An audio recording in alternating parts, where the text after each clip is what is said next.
کرتے ہیں توحید کا اور رسول اللہ کی رسالت کا، اس کا تقاضا بھی آپ کی بارگاہ میں عرض کرنا ہے۔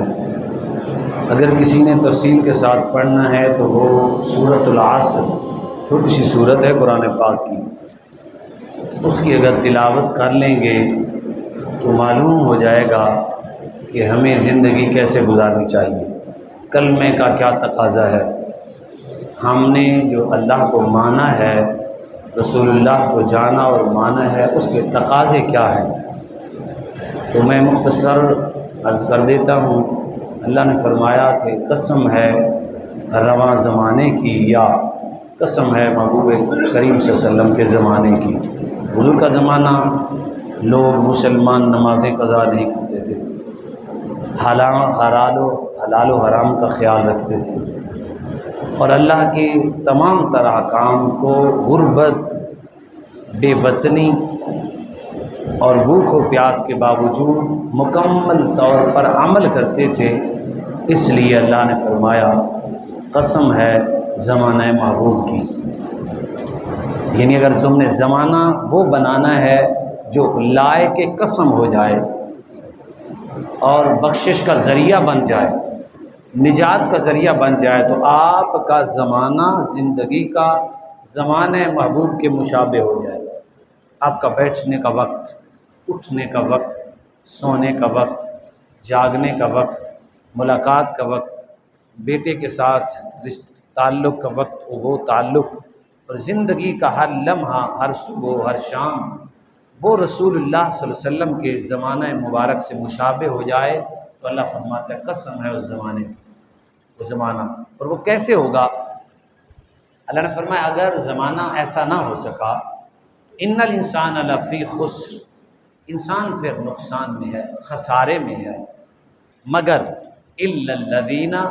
مگر الذین آمنوا وعملوا الصالحات، جو ایمان لائے، وعملوا الصالحات، اور ایمان کے تقاضوں کو پورا کیا، نیک عمل بھی کیا، اکیلا ایمان نہیں۔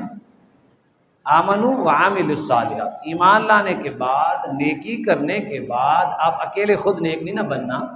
وتواصوا بالحق وتواصوا بالصبر، حق کی وصیت کرتے رہے اور صبر کی وصیت کرتے رہے۔ ظاہر ہے وصیت وہی کرے گا جو خود عمل کرے گا، یعنی خود دیندار بننا ہے، نماز سیکھنی ہے، اولاد کو بھی یہی تلقین کرنی ہے، اپنے ماتحت کو بھی یہی سبق دینا ہے، تب یہ زندگی میں کامیاب ہے۔ اس جملے پہ اختتام کرتے ہیں میرے بھائیوں، آخرت کا جو دن ہوگا وہ 50,000 سال کا ہے۔ کتنا؟ ہماری زندگی کا اگر حساب لگایا جائے، 100 سال ہی بنا لی جائے، تو اس کے مقابلے میں 2 سے 2.5 منٹ بنتی ہے۔ کتنی؟ 2 سے 2.5 منٹ۔ بتائیں 2 سے 2.5 منٹ میں جب وہاں ہوں گے تو یہ ہوگا اس کے مقابلے میں 2 سے 2.5 منٹ۔ 2 سے 2.5 منٹ کی کون سی تکلیف بندے کو یاد رہتی ہے؟ کون سی خوشی بندے کو برقرار رکھتی ہے؟